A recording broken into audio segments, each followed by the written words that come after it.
हाथ में ले ले पिया हमारा साथियों की लौटा की।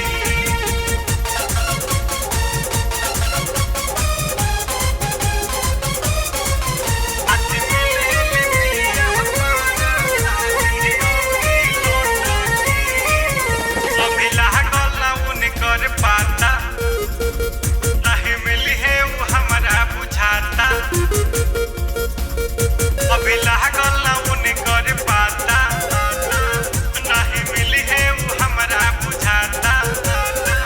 वो तो मेला में गईली भुलाई, हमार खोजे में गोड़वा दुखाता। अरे आई हो दादा, अरे बच्चा कोनो प्रॉब्लम हो गया का रे? हाथ में ले ले पिया हमारा शादी औरी लौटा की। मेला में भूला है गइल साली हमार छोटा की। बात कर हंसी हंसी मारे ले उ मोटा की। मेला में भूला है गइल साली हमार छोटा की।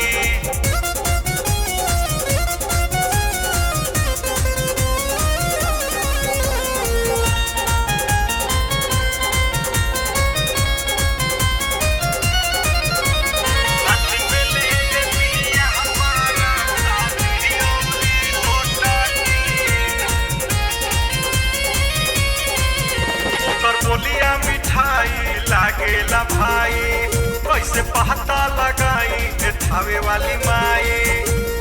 थावे वाली माई, थावे वाली माई। ओकर बोलिया मिठाई लागेला भाई, कैसे पता लगाई ए थावे वाली माई।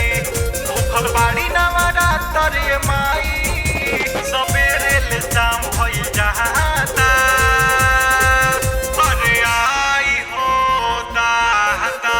मेला में आए हुए सभी दर्शनार्थियों को दुर्गा पूजा समिति हार्दिक अभिनंदन करता है और करता ही रहेगा। धन्यवाद।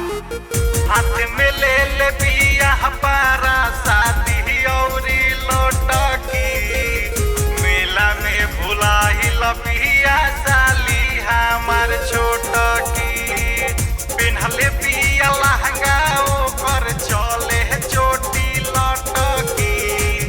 मेला में भुला ही लपिया साली हमार छोटा की। हाथ में ले ले पिया हमारा शादी औरी लौटा की।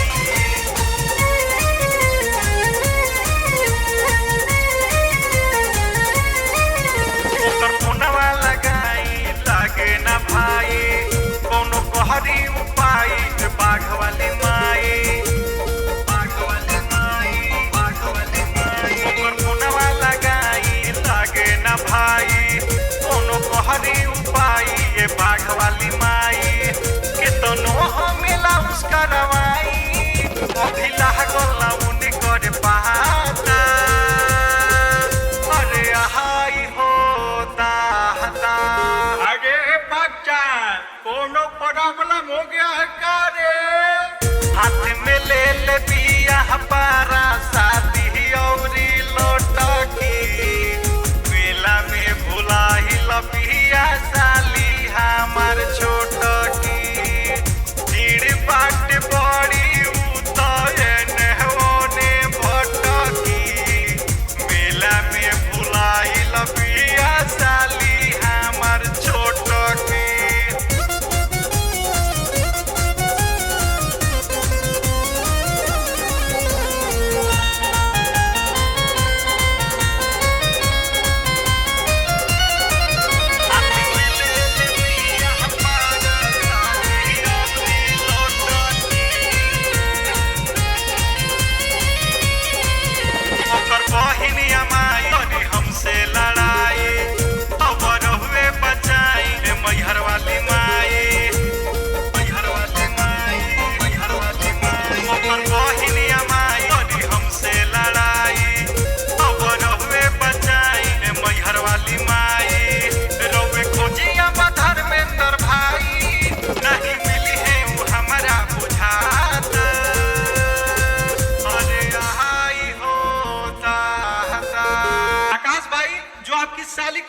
अपना नाम लूलिया बता रही है।